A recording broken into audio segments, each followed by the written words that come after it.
You're live.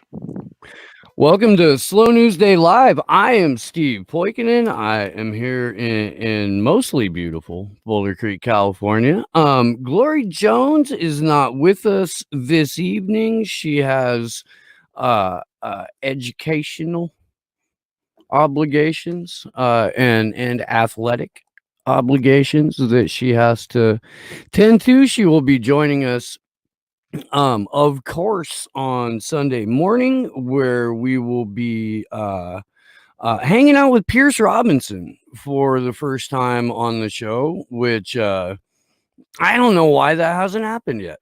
I really don't. Pierce does fantastic work. We've got a number of mutual friends and acquaintances, so really looking forward to that. I thought that we had Zach the Unfit Statesman for this evening, because that's what my calendar told me. But when I went into my messages with Zach, it told me he was on Sunday afternoon.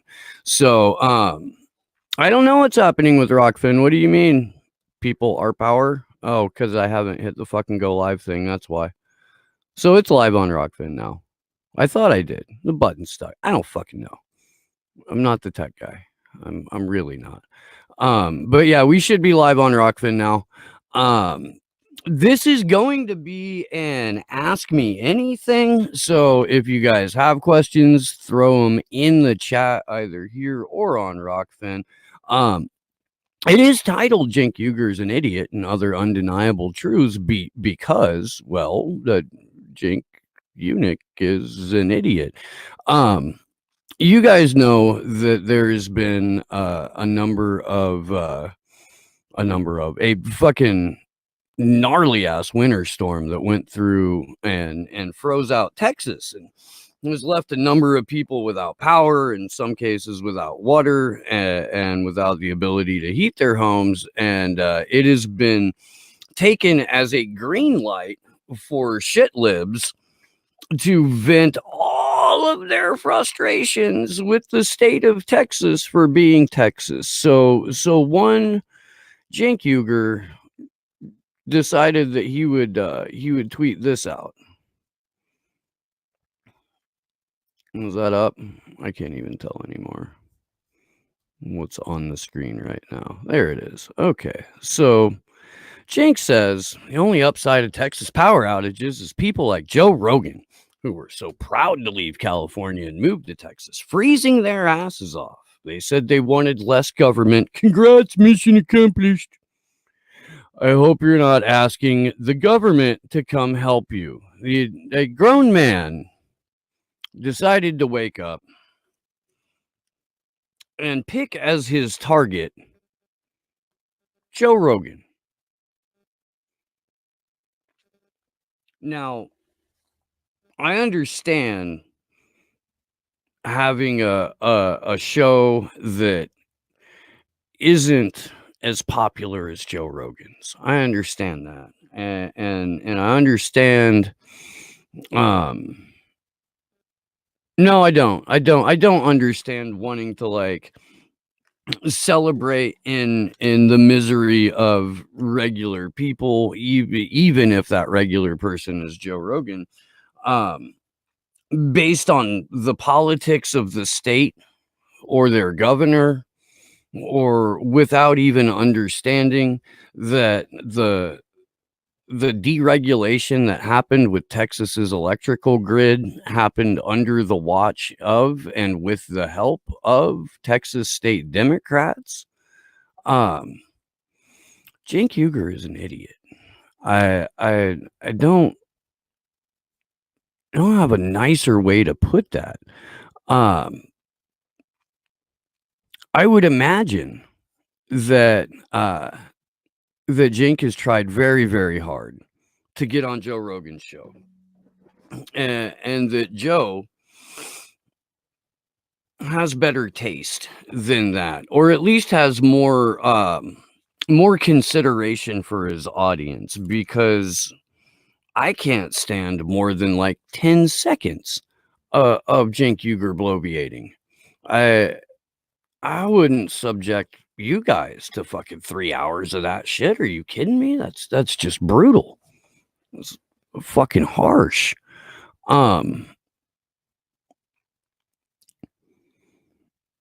Throw questions at the chat if you got them, guys. Yeah, obviously the title of the video is referencing Cenk Uygur. So what we did is we had a poll a while ago, and because the nickname that I was running with for Cenk was Cable News on the Internet Guy, which I felt like was a pretty accurate descriptor for the fella.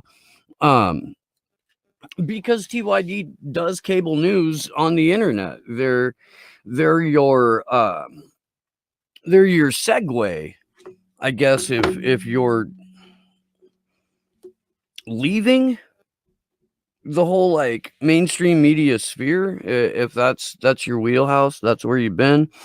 TYT is a place for you to go where you don't have to feel like you really left any of your mainstream shit behind.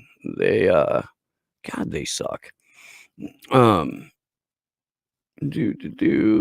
through the Rockfin. Hello to everyone watching over on the Rockfin. Let's see if we can't double the amount of people that are watching on Rockfin. Guys, YouTube's going to yank our channel. I don't know if you realize that or not, but we're on short time here. Especially since we're definitely not giving up on fucking coming at the world the way that we do. I'm going to do national security reporting and free Assange reporting and all that shit. Tell you what's going on with COVID-19 84, and YouTube is not a fan of that particular kind of content. Neither is Patreon. Did you guys see that? Ryan, Last American Vagabond, got a letter from Patreon this morning saying that they were going to yank his Patreon if he didn't get rid of all of the medical misinformation that was on it. So if you can't put your content on YouTube and you can't put your content on Patreon, it's up to these other platforms, which means it's up to you guys to help us build out these other platforms. Go and make your free Rockfin account. It really doesn't cost you anything. It doesn't. What's up with Niall Elcom? I don't know. I live rent free in his head. I can't tell you what's up with him though, because he has me blocked. I would imagine it's an interesting place in that dude's head. But yeah, at any rate, we put out a poll for what Cenk Uygur's new nickname was going to be, and Cenk Eunuch won. So for a while, at least, he will be Cenk Eunuch. YouTube 5-star poll gives us the fucking content. Really? Oh, that's right. You got, yeah, Mad Mom got pulled yesterday for our show. You know what, Niall? Like I don't know if Niall needs Jesus or if Niall just needs to fucking relax. I feel like that guy's wound way too tight.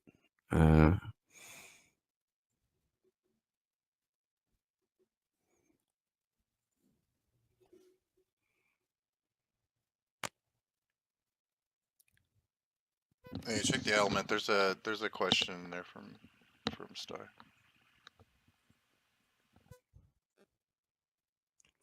The top 5 things that make Cenk Uygur an idiot. We can start with him naming his show The Young Turks. I mean, I know. Let's name a left-leaning news program after a cohort of murderers that were responsible for the Armenian genocide. That's probably not the best way to enter into a anti-imperialist space. But you know,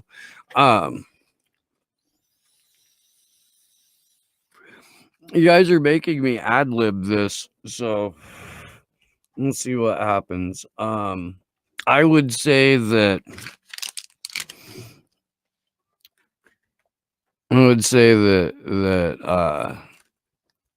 having a massive fundraiser and telling people that you need to raise, like, what was it, 2 million, Josh? Yes. That they were trying. Yeah, it was they did. It was around the time where they got the 20 mil, but they are also doing a 2 million drive from the audience. Right. So they did a $2 million fucking fundraiser from the audience for the specific purpose so that Jink could hire more on the ground reporters. And right when they were getting the $20 million in Clinton donor money and fleecing their audience for this 2 mil so they could hire more on the ground reporters, they fired like the only one that they had. That was Jordan, and then they didn't hire anybody else. Like, they didn't. They lost Ryan Grimm, who was also one of their other like field reporters. They lost him to The Intercept, where he went on to ask softball questions to imperialist candidates. They lost Emma Hamptons to Sam Cedar. Jimmy Dore left their network after having to buy his own channel back from Jink. I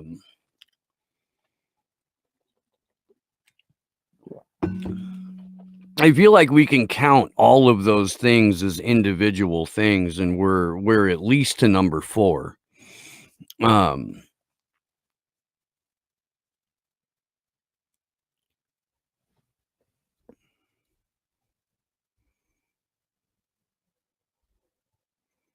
Yeah, I knew Hassan was Jink's nephew, but only recently.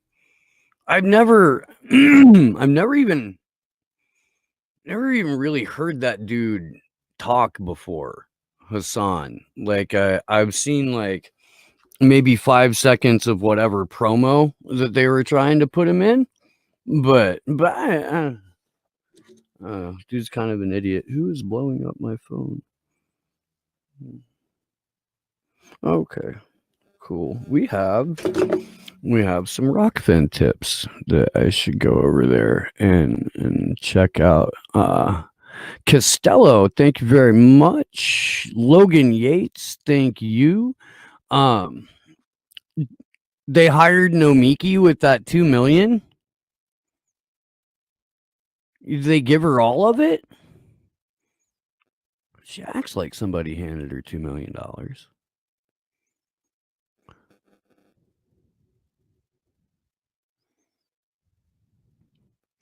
Let's talk about how Jink liked Elizabeth Warren.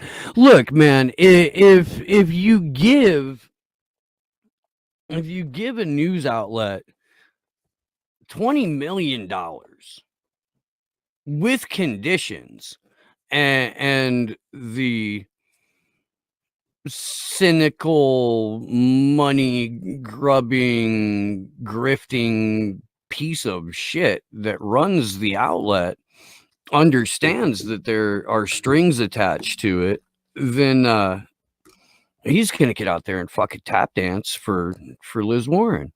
Or do you rain dance for Liz Warren? I'm not entirely sure. Does anybody? I don't. Fucking Warren. Jesus Christ, dude.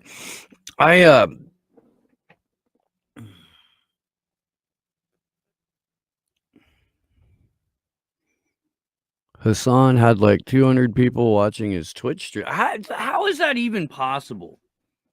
How is it possible? 200,000. 200. No. I don't believe those numbers. Sorry, man. I'll leave it though, dude. I don't know what to say about that. Fucking. Does Twitch even have it like that? I mean, there's some pretty big channels on there, and like, it's owned by Amazon. So. Well, that's true. That's true. Oh, Dan Rather went to TYT. That's right. I forgot about that for a minute. For like less than a year. So the Young Turks raised.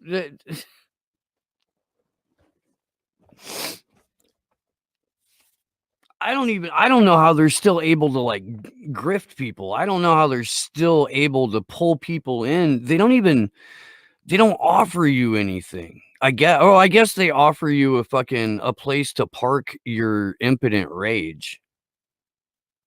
I guess they do that. But people want to, I don't know, dude. I don't even know if there's anything you could describe as remotely progressive that's come out of that network. I don't.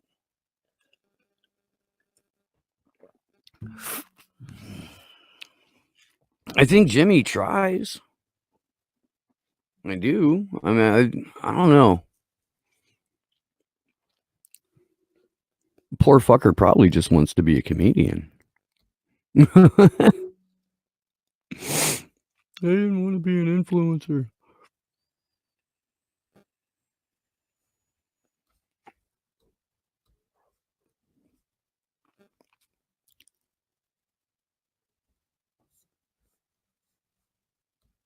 If you're wondering what the dead air is, I'm checking back and forth between chats to see if there are any questions.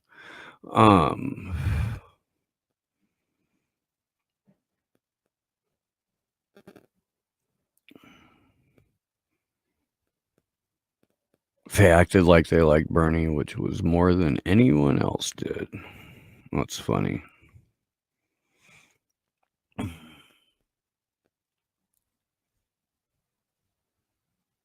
Oh, the Jordan charlatan bot is in the chat.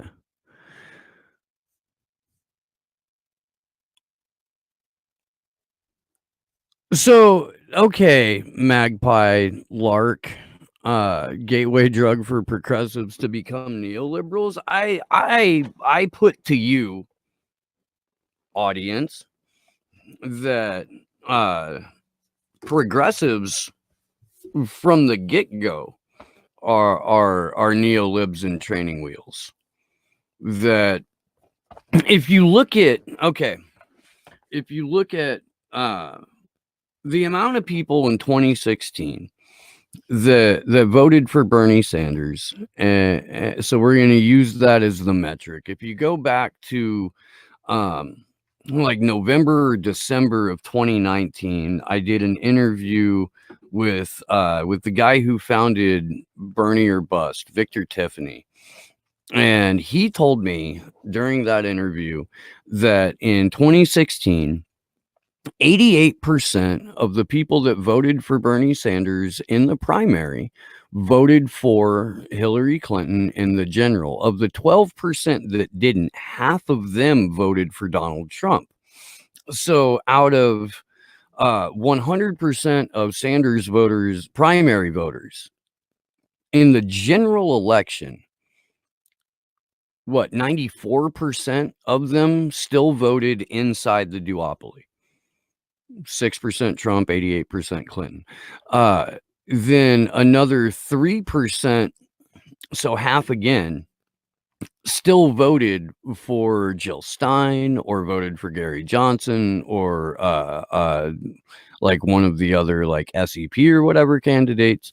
So now we're up to 97% that still thought there was an electoral solution to the problem. 97%, only 3% of Bernie Sanders primary voters said, nah, there is not a pathway to a sustainable future inside this system.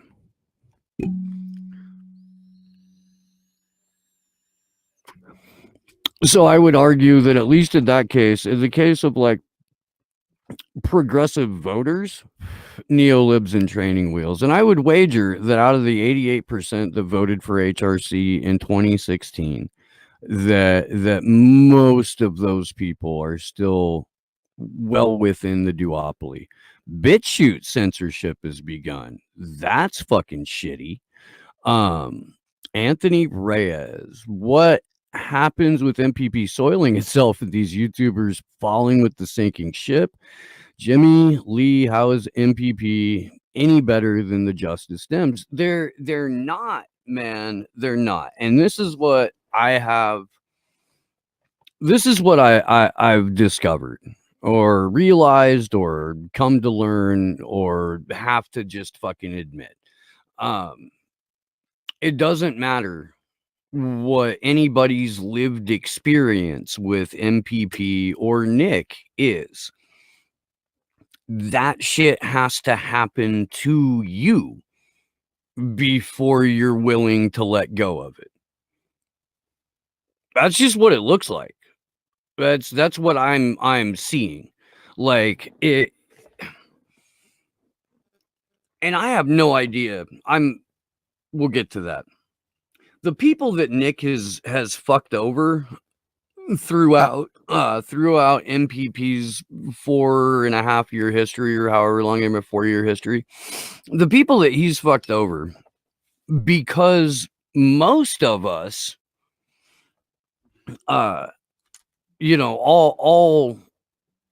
like none of us wake up in the morning going, man, I gotta make life hard for Nick Brana. Like, he does that good enough on his own. Like, he doesn't need our help. But there are people who have tried to throw their hat in with MPP that, like, quietly behind the scenes, not trying to fucking raise hell or fucking call a different set of wolves in on the progressive movement writ large because of what Nick is doing. Nobody made a big deal out of it publicly during the last 4 years, really up until this force the vote thing, because it looked like MPP was going to try and make a big national push, and they still may be. I don't know how much energy they're going to get out of it. But they had their little convention, and had some people who were half the speakers at the convention had already been on record saying they were going to vote for Joe Biden. The other couple were like all being like, yeah, no, we're not going to vote for Joe Biden, but we will vote for the other guy in his 70s whose party rigged their nomination.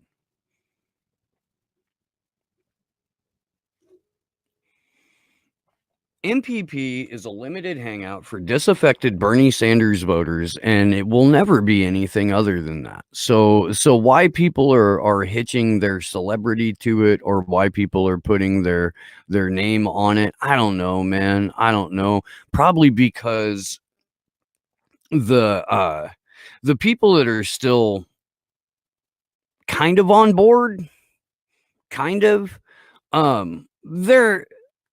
they're also on board with like absolutely everything else, and I really don't know how much time out of their day they're spending on MPP related shit. Like, they might fucking turn up for a call once a month, but I would imagine that's the extent of their involvement. But I don't know. It's not like those guys are talking to me. I know that.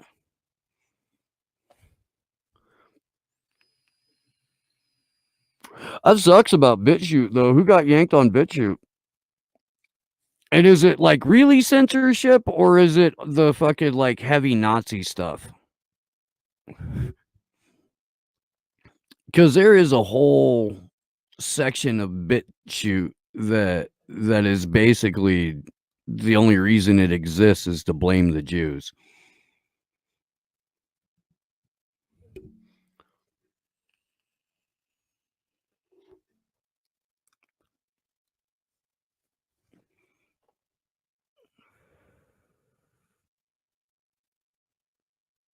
Yeah, no, I agree. Well, I do. MPP isn't even a generic version of the Democratic Party, Stevie. They're like they're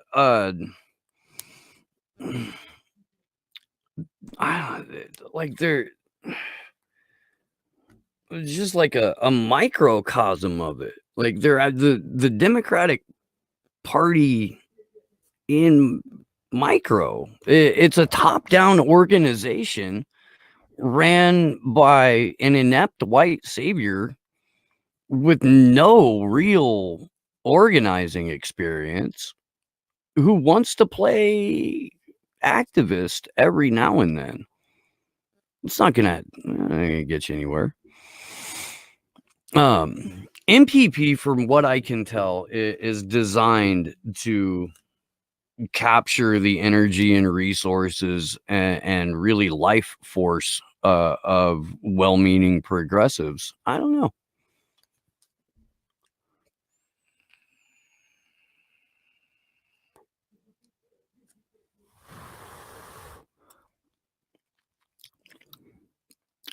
Did they take it? No, from what I understand, Monotalk, James, they threatened to, but they didn't remove him. I'll check real quick. I'll pull the letter up, is what I will do.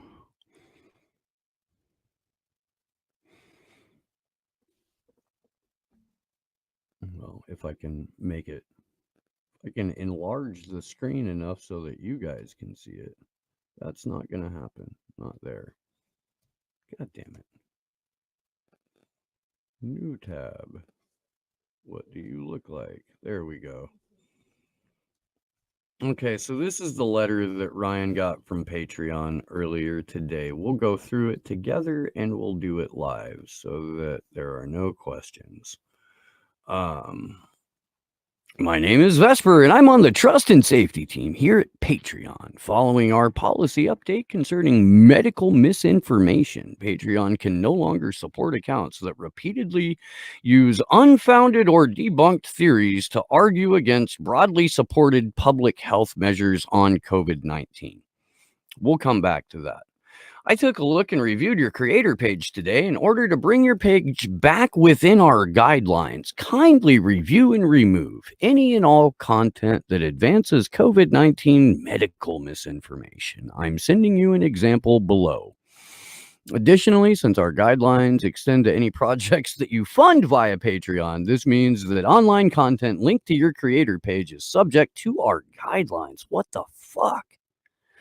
Any other questions? Blah, blah, blah. So, yeah, they suspended him and they want him to clean up his account. What the fuck is that? Since our guidelines extend to any projects that you fund via Patreon. What's that mean, Sleepy Josh? Say that again? I didn't hear that last bit. In the letter that Ryan got from Patreon, it says, since our guidelines extend to any projects that you fund via Patreon, this means that online content linked to your creator page is subject to our guidelines. But we voted out fascism. What I'm trying to figure out is if that does that mean if you have a Patreon link on any of your content, they can say that this violates our guidelines? Or it sounds like if you use that money to fund any other thing that you're involved with. I mean, that's some weird shit there. This is like that South Park episode where they get fucking human centipeded because they didn't read the TOS, right? Exactly. Yeah. So, guys, once again, if you're supporting Slow News Day on Patreon, drop it. Cancel your Patreon subscription. Do not support me on that platform at all. Don't. And support the show over on the Rockfin. Mandy, thank you. I mean, I wonder if it would be worth it just to get rid of fucking Patreon as a solidarity measure. Yeah. Yeah. No, I'll tell you what. I will, Ryan. I'm going to get rid of my Patreon because they fucked you over. So people who support me on Patreon, I'm canceling my Patreon because of how they treat other content creators. Please do not support me on there. Please do not support anyone on there. If you still want to support Slow News Day, please do it through Rockfin, or hit me up on PayPal or Venmo, because I have those now. And I'll get those set up on the site tonight. Oh, cool. Yeah. And yeah, slownewsdayshow.com. Yeah, that's so crazy. It is, because Ryan's show is always using the CDC's own words or the WHO's own word. Like, he uses mainstream sources for all of his work. It doesn't make any fucking difference. It doesn't. They're just like, no, you're telling a little bit too much truth about the COVID. You're using the wrong mainstream sources. You're allowed to use mainstream sources. In fact, you have to. But we have to determine what information contained within those mainstream sources we decide is allowable. Otherwise, you don't get to make a living doing this anymore.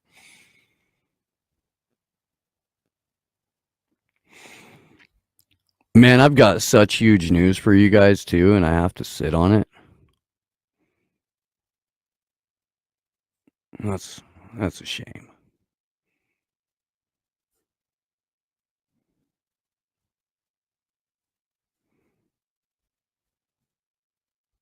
Let's see. I also have a Bitcoin wallet, and I also have, I guess we should probably throw the I'll make a whole page for all of our donation options and stuff. I can crank that out in like 10 minutes. Groovy. Well, you wanna wrap this, and maybe you can figure out what's going on with your Discord, and we can both maybe eat before Anonymous bites back. Yeah, we can do that. If you got any questions, now's the time to throw them in, because we're gonna wind it down here. I will be live on Anonymous Bites Back in about an hour and 20 minutes. I do not know what we're talking about, and I don't know who the guest is. I never do. Like, honestly, man, that's one of the more fun things about being a part of that show now, is I have no clue. I didn't even know that Rose McGowan was going to be on with us until like that day. I woke up and I was tagging up, because I didn't see the thing you put in Element either, and they didn't announce it until I'd already left. But yeah, it's fun. March 17th and March 18th in Washington, D.C., Action for Assange is holding 2 days of events. We need your help to get there, and we would love to see you there while we're at it. If you can't make it to Washington, D.C. for the St. Patrick's Day event, but you would still like to do something, please get a hold of us. There are a number of other cities that will be holding sister events when we're in D.C.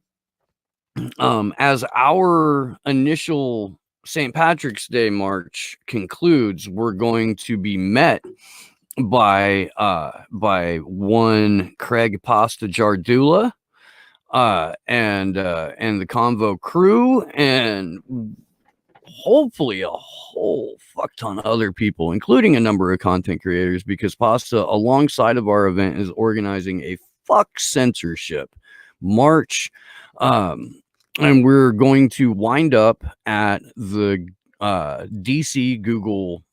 I want to see another protest at Google headquarters in Mountain View going on at the exact same time. I've already tried to hit up Jackson Hinkle about it. I don't know if he's seen the message or not, but if you're in California, or even if you're not, and you want to go to Mountain View and protest at Google, get at me. I will try and help however I can with that. I I'd even like to know the throw it to a campus. couple other organizers, huh? I said I even know the campus, and I'll be in California, so I might head out for that. Oh yeah. Yeah, I think that would be it'd be great because this shit's just out of fucking hand, dude. Got a question in there from Yuri. Why do you think even the most outspoken left-wing anti-imperialist shows don't invite on Miss Whitney Webb or cite her work or Vanessa Beeley, even though they report on the same issues? Because they're in the... Man, I don't have a diplomatic answer for that. I don't. I really don't. At this point, if you're not having Whitney Webb on your show, or you're not having Vanessa Beeley on your show, or you're not doing videos based off of their reporting, it's because you are knowingly engaged in self-censorship because you're afraid YouTube is going to take your channel away. There's two ways to approach this independent media fucking game. All right. Two ways. One is to do everything by their rules, brushing up against breaking it. And the other way is to be an adversarial journalist and not give a fuck about their rules in the first place, to take advantage of the fact that this platform exists and to use it to burn a fucking hole in everybody's head until they kick you off of it. You can approach it as an activist, or you can approach it as a careerist. Whitney's work is activism.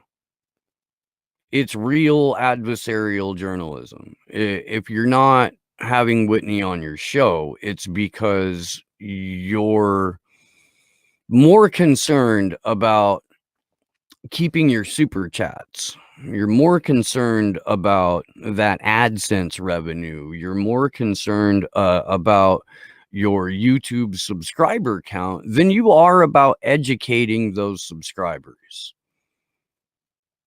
Give them just enough to maybe be a critical thinker, maybe, but I would say either somehow you're totally ignorant of her work, or you're doing confirmation bias porn, and you have to keep your audience locked in that confirmation bias bubble. Maybe Whitney was mean to you on Twitter once a couple of years ago, and you won't have her on. I don't know.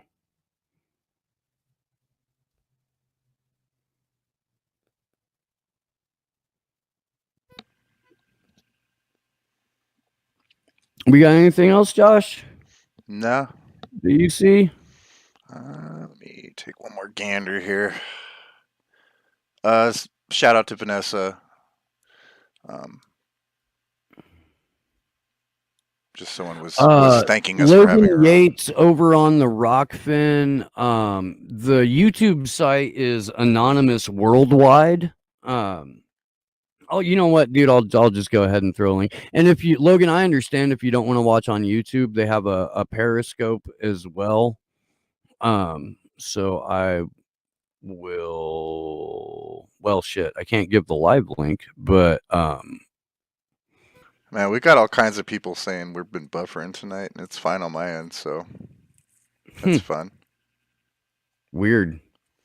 It's playing. I'm watching it too on muted, so I don't know. Yay, YouTube. Right. Thanks, YouTube. So, Logan, I'm gonna drop the fucking YouTube channel. Sorry. Dropping the Anonymous Worldwide YouTube channel in there. You could probably go to anonymousworldwide.com. Also, if they're on Twitter, just Lubers usually puts out both links right when they start. Yeah. So yeah, Logan, if you have a Twitter account, it does stream on Periscope as well. So you can watch it that way. I just don't have the Periscope site at all. Mahalo, James. Let's talk again soon. By the way, brudda. Real politics. Thank you very much. Y'all are based for having Corey Morningstar. Her work is also invaluable, and we're the only ones to take on her content.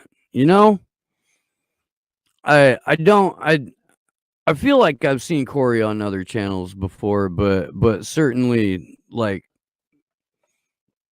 not any that really try to yank people out of the political space and into a post-partisan realm. And I guess we're kind of doing that. I don't know. Just by nature of knowing me and Josh and Glory, like you either run away or you stop believing in fairy tales like electoral politics. Yup. I mean, I ain't gonna lie. Like, I was still kind of involved in electoral politics when I got involved with the show, and that has changed. So it's an evolution. We're here for collective ascension and maybe some cheese fries. I want my goddamn punch and pie. It was promised to Where's my pie? Was told there would be punch and pie. There is no punch and pie. Nor is there a spoon. But no, so look, real politics, we are trying to get Corey back on too. Like, so this is how it works with Corey, okay? Because I don't have her landline. Yes, she has a landline. She does not have a cell phone. I don't have that number. So what happens is I DM Corey on Twitter and say, "Hey, dude, I love your work. Come on the show." And about a year goes by. And then she DMs back. She's like, "Oh shit, that'd be great. Yeah, let's set it up." And then we pick a date. And then about 6 more months go by. And she's like, "Oh, I got busy. I've been working on something. Sorry, let's get together." Okay, great. And then like 3 more weeks go by and we pick a day and maybe it happens. I mean, I kind of get it because that's how I've been with ABB. So, so there's that. Yeah, no, I'm like, I ain't mad. No. Much love to Corey. Like, whenever she wants to come on, she can come on. That's the deal, and that's how I left it.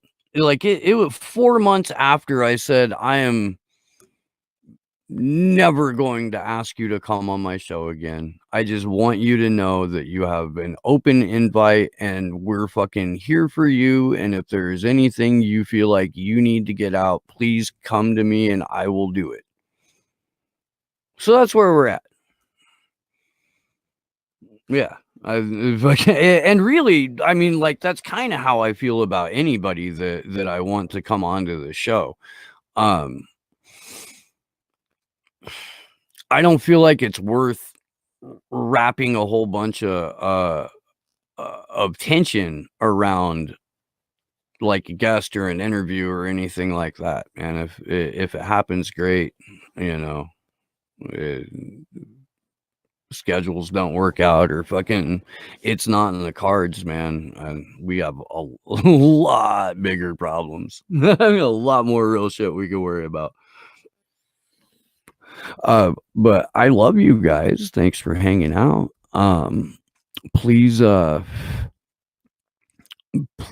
make sure that you are watching on Sunday morning for the show with Piers Robinson. Yeah, Stevie, dude, just fucking get a hold of me. Here's the thing, dude. I don't know, maybe I am, but I don't feel like I'm unapproachable, and I will go on like anybody's show, dude. Cynthia McKinney came on this show when I had like 70 fucking subscribers. That's all it took.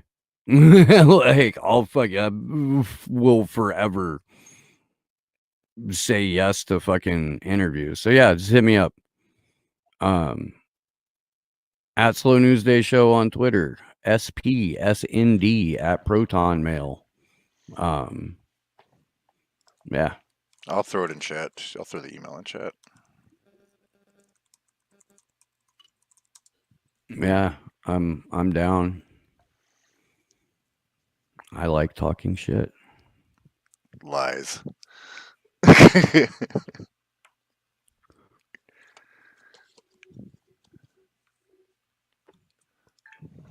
All right, y'all.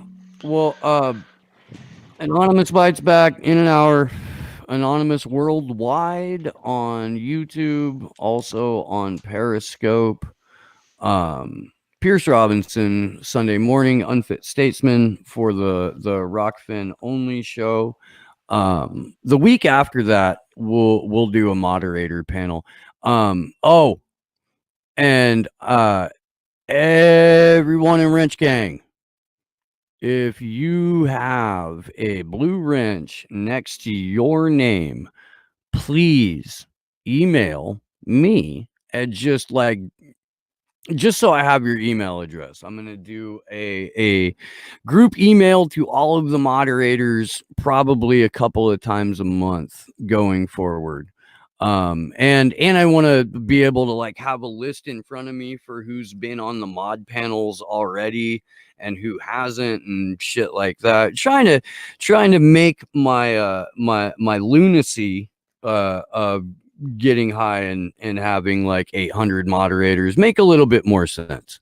So yeah, please email SPSND if you are part of Wrench Gang.